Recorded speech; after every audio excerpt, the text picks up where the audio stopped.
Let's see your Bibles. Let's see your Bible this morning. Let's see your Bibles this morning. Come on, let's raise it up. Let's see your Bibles this morning.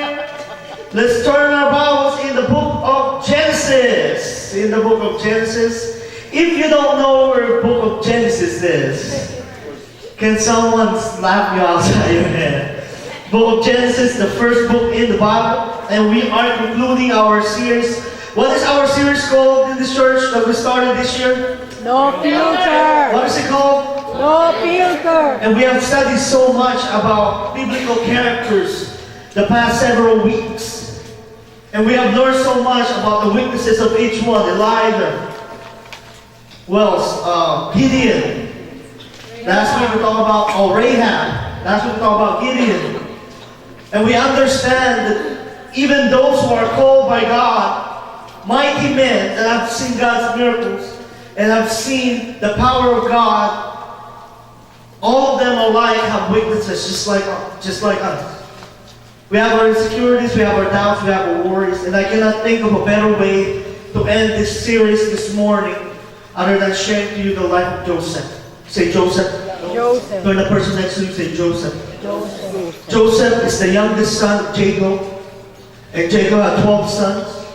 And Joseph was the youngest. And the Bible tells us that Joseph was his father's favorite. Say favorite. The Bible says that God has no favoritism. And as parents, it's very important that we don't show favoritism among our children. But the Bible says that Joseph was his father's favorite. And so, his brothers, say brothers, hated him because of that. And we're going to see in this story that truly in Romans 8, it says that everything happens. Say everything. IRV, say everything. Happens for a reason and a purpose. And yes, there are times in our lives that there are some people that might wrong us. There are some people that might mistreat us. There are people that might cause us pain. But the challenge for us this morning is to have this perspective that God holds my life, and I'm not going to let anyone stop me or stop God from what He wants to accomplish in my life. Can you hear me, man? In the story that we're going to see today, we're going to see that the story of Joseph is a powerful example that you can be a victim, but you can choose not to live like one. Because many times we have that victim's mentality. Oh, you know, this person wronged me. Or when I was growing up, they were cruel to me, they were rude to me. And that's why here I am today. This is who I am now. And that's why I cannot do things a certain way. Those are excuses.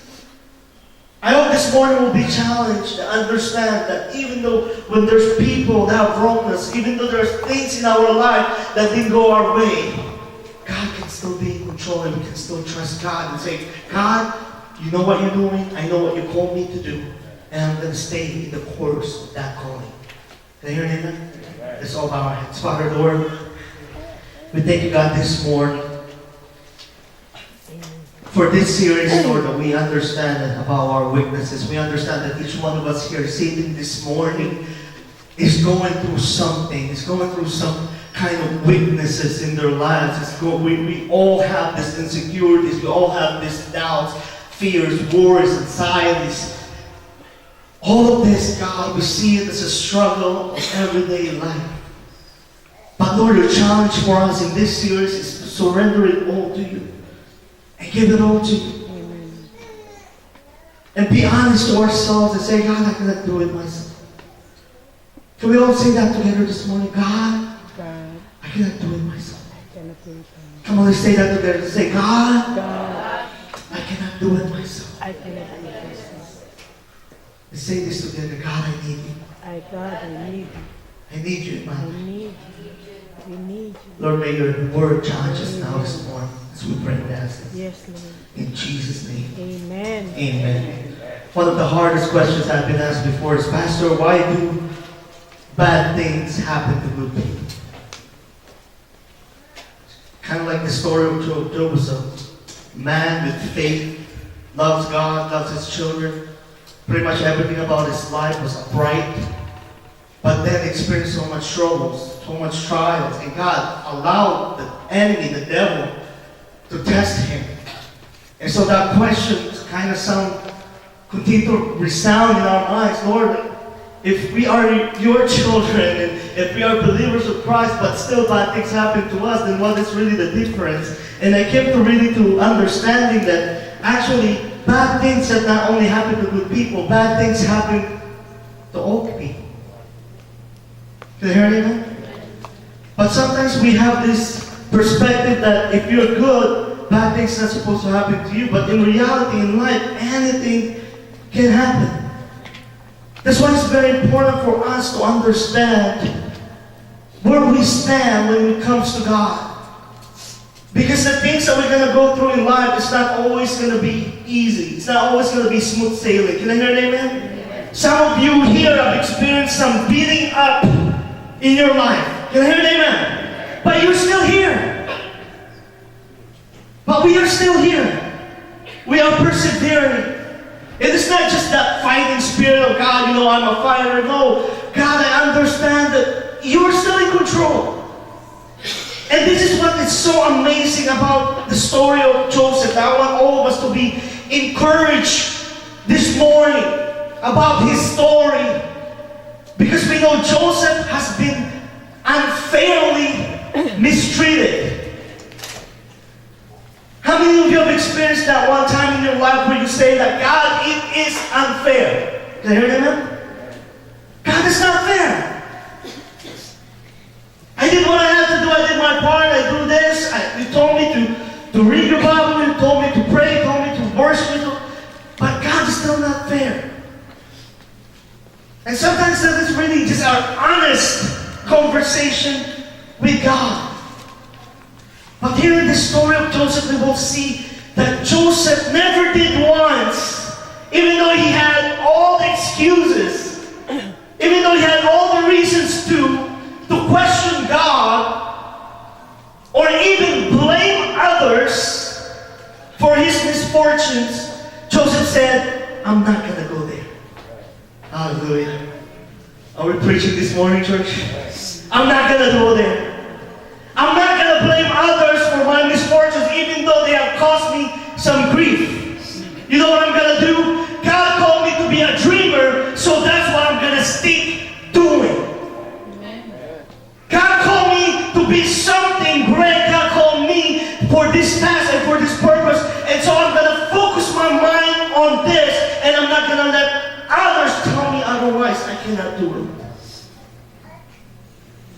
Everybody, church, it's beyond our control when we are victimized of something. But the way we respond to it, it is in our control. Can I hear it, amen? You can be wronged by someone, but doesn't mean you have to wrong someone in return. Can I hear it, amen? It is our response that tells us what we are really made of, what's really in our heart. And here in the story of Joseph, we know that Joseph was the favorite. Say favorite. He was a favorite of his father. And there were like 12 of them. And so his brothers were so insecure of him because, he was the youngest, and then he has the purple robe, and he was put in charge. And so the brothers hated him. And many times we experience that. People will not like us, will hate us, not just because of who we are, just because of what they don't have and what they don't have with God. It's not always about us, people. Can I hear you now? Turn the person next to you and tell that person, it's not always about you. Sometimes it is, but it's not always about you. If people don't get you, people are jealous of you, people saying bad things about you, sometimes it's not about you. It's about them. Can I hear an amen? And here, in the brothers of Joseph, his brothers hated him just because they are insecure of him. Joseph did not tell his dad, Dad, I want you to make me your favorite son. I want you to give me all of it. Joseph didn't do that. It just happened. It wasn't his fault. But that's the way it turned out. And so let's read our Bibles. Let's open our Bibles in the book of Genesis. And in verse 37, we'll read from verse 5 to 8. Genesis 37. Take out your notes, your bulletins. In Genesis chapter 37, verse 5 to 8. Let's read this together. 37, verse 5 to 8. I'm reading from New Living Translation. It says here, one night, That's a dream. come on, let's read it together. One night, Joseph had a dream.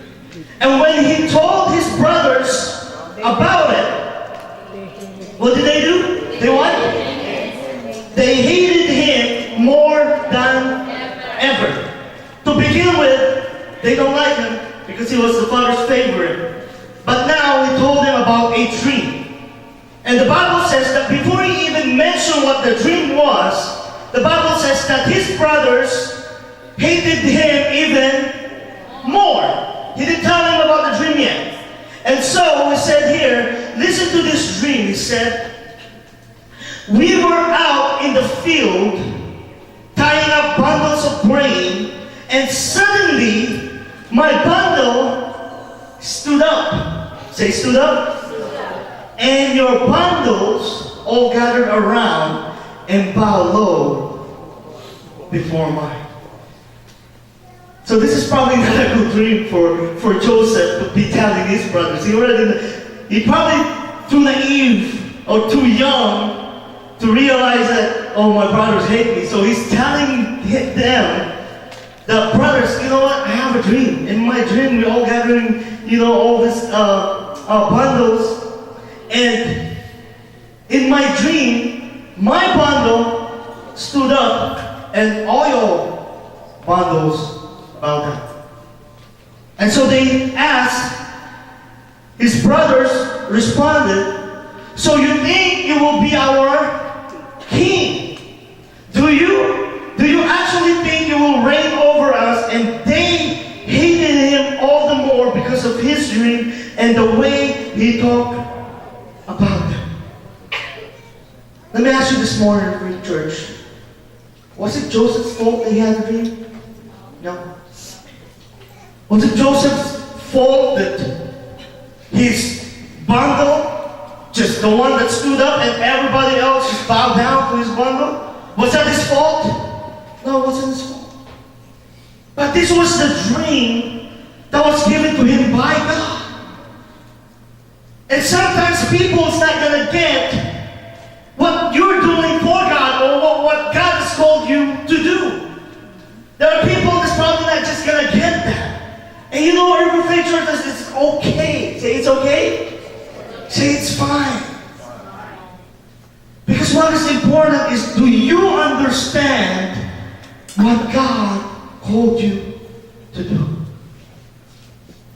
Can you stand solid on the ground and understand that, God, you gave me a genuine dream, a genuine vision, and this is not of my doing, this is your doing, and I'm going to stay in the course of this dream regardless of what happens. And as we know the story, because of his dream, what did Joseph's brother did to him? How many of you reading your Bibles? What did Joseph's brother did to him? They plotted against him. What did they talk about? They said, let's kill him. And finally, one of the brothers, Judah, says, no, let's not just kill him. I have a creative idea.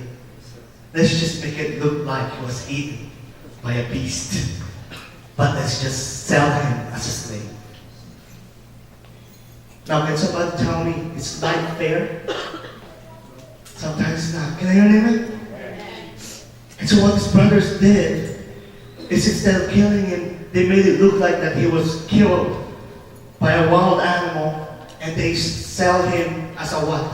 A slave. And if you are Joseph, one day you are wearing purple robe as a sign of wealth and importance.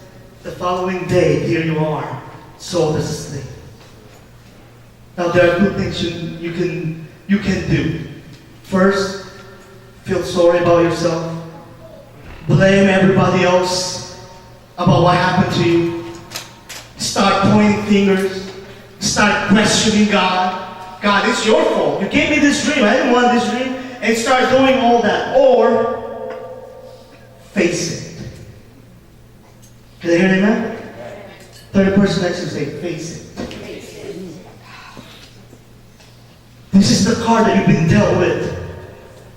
And so here's Joseph. One day he was wearing purple robe. He was the favorite of his father. He was in charge of things.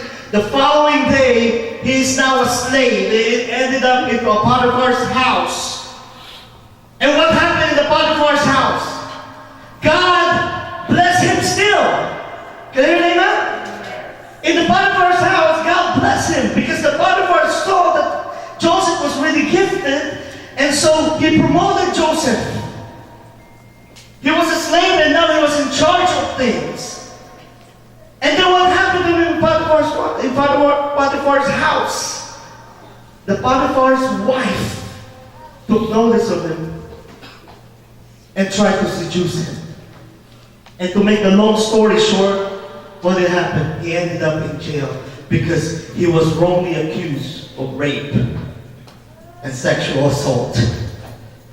Is life fair? Can I hear that amen, Faith Church? So not only that you are your father's favorite, you were sold a slave, and now God still bless you when you were a slave, but you still end up in jail. There are two things again that you can still do. What are those two things? First one, blame others. Question God.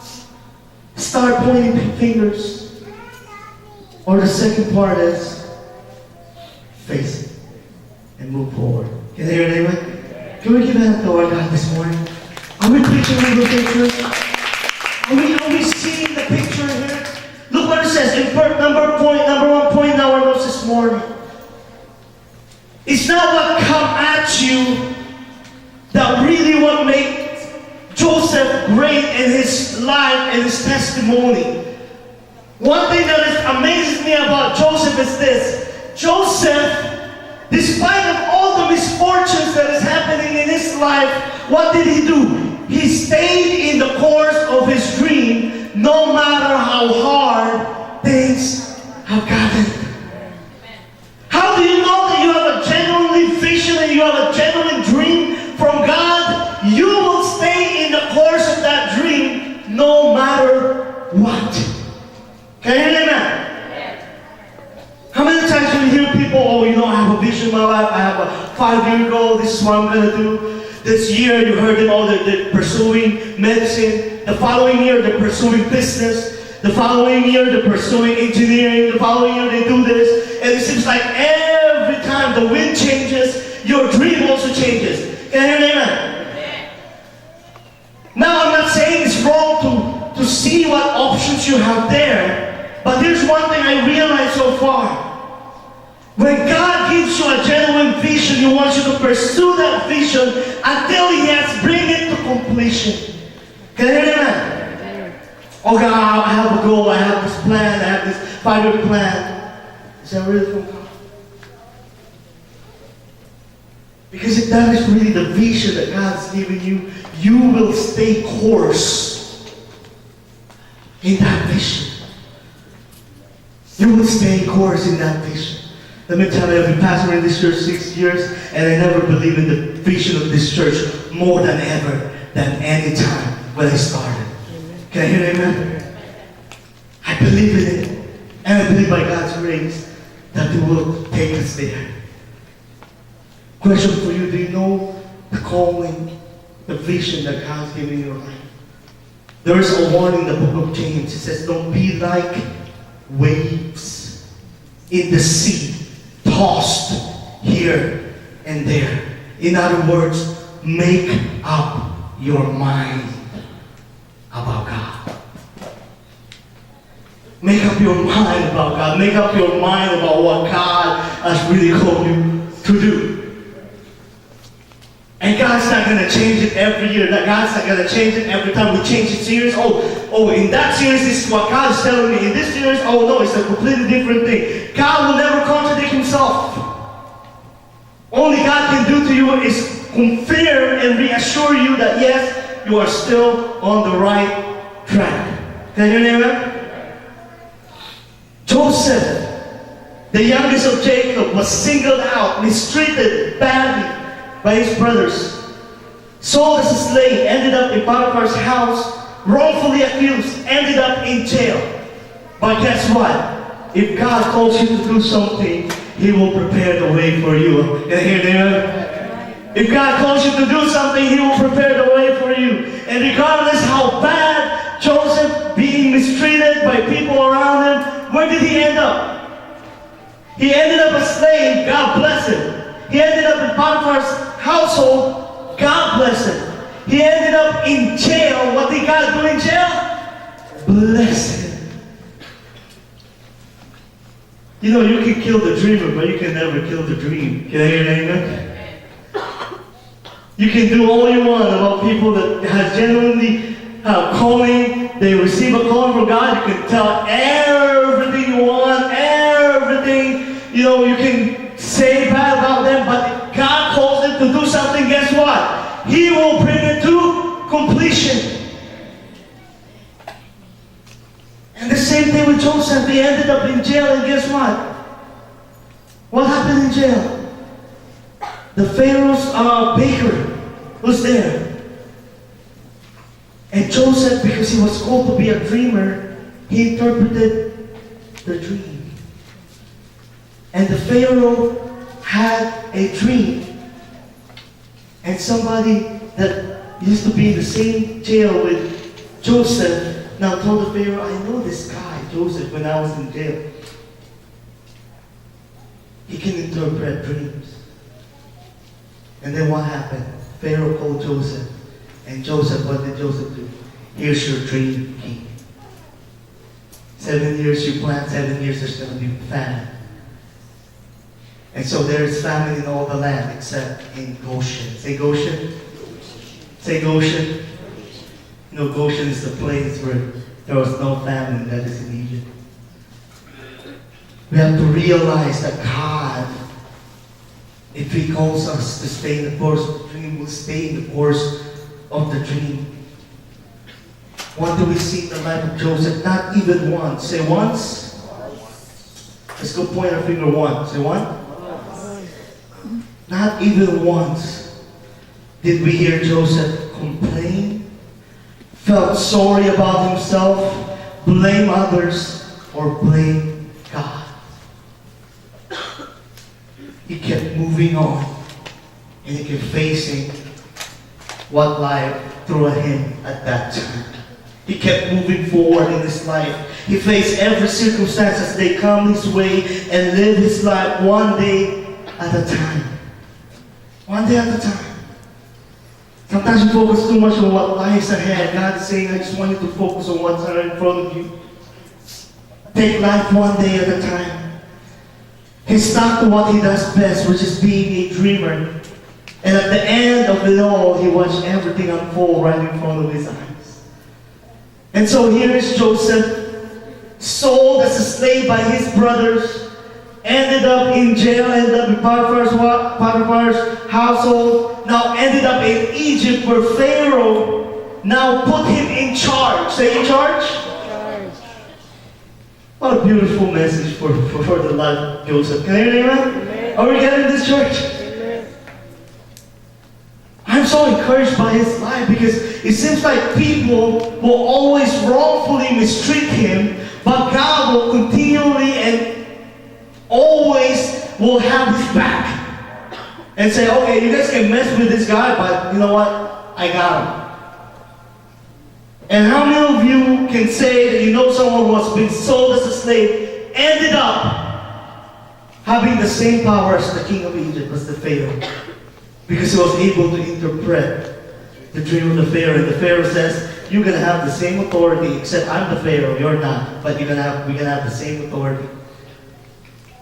And so guess what? When there was a famine in the land, what place there is no famine?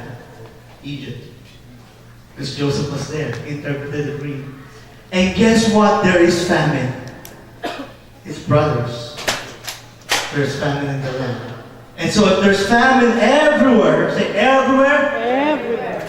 And there's only one place there's no famine, where do you think people are going to go? to the place where there's no famine. And guess who goes to Egypt? His brothers. Isn't this kind of like a telenovela? I wish TFC would create this scene, right? I am the brother you sold into slavery, and here's my wrath. I am that brother. Remember, you mistreated me, and here's what I'm gonna do. All the stories make it so interesting about revenge, right? And that's what appealing to the viewers. But not in the case of Joseph. Why? Let's continue reading what it says here. Let's turn to chapter 45, Genesis 45, verse 1 to 8. And so finally that scene came where Joseph recognized his brothers coming to Egypt looking for food.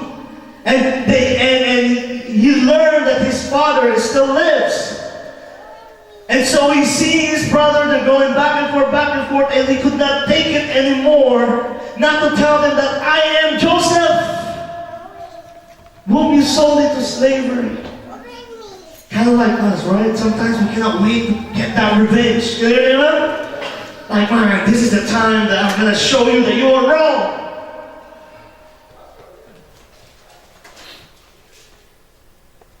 But if you trust God, there's no room for that. Look what it says here. Just read this together. 45, 1 to 8. Joseph could not stand it no longer. There were many people in the room, and he said to his attendants, out, all of you. You guys are going to chismis me. Out, all of you.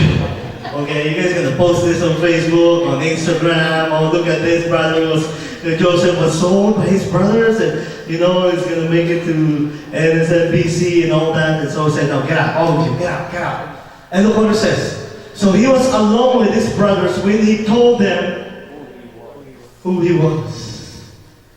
Man, I could just imagine this scene if this is played out in TFC, right?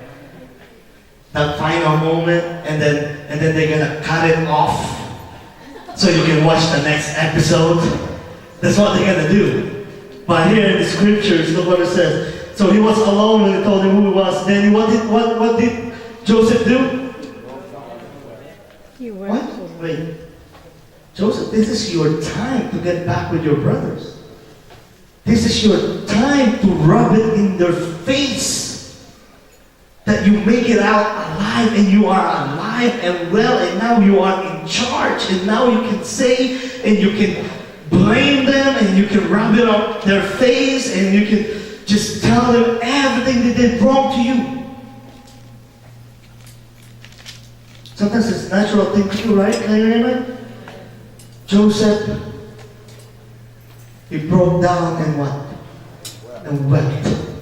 He wept so loudly the Egyptians could hear him. And look what it says. And the word of it quickly carried to Pharaoh's palace. See, even in the old times, there's chismis. And with me, even in the old times, gossip go all the way from the time of Egypt. Okay, they heard Joseph crying, they came to the Pharaoh right away. That's just how it is. And look what it says in verse 3. It says, I am Joseph. He said to his brother, is my father still alive? And I could just imagine the faces of his brothers during this time. Like they probably don't know if they're going to pee their pants, or they're going to grab something, or if they're just going to get caught and hang and whatever. And so the Bible says, but his brothers were what? I would be too. If I sold someone as a slave, and now I'm looking at him and he's now the king, I'm in big trouble. His brothers were speechless. They were what? Stunned to realize that Joseph was standing there in front of them. And they're probably like looking at each other like, is this really him? Well, he knows that. And look what it says. Continue reading verse 4. He says here, please come closer. He said to them. And I'm sure they're probably hesitant to come closer. And so he said, said, come closer, and he said, again, I am Joseph, your brother, whom you sold into slavery in Egypt. And they're probably looking at each other. Yep, that's him. Yep, he knows what we did. He knows what we did last summer. He knows it. And look what it says. Let's continue reading. But his brothers, oh, please come closer, I am Joseph. But don't be upset and don't be angry.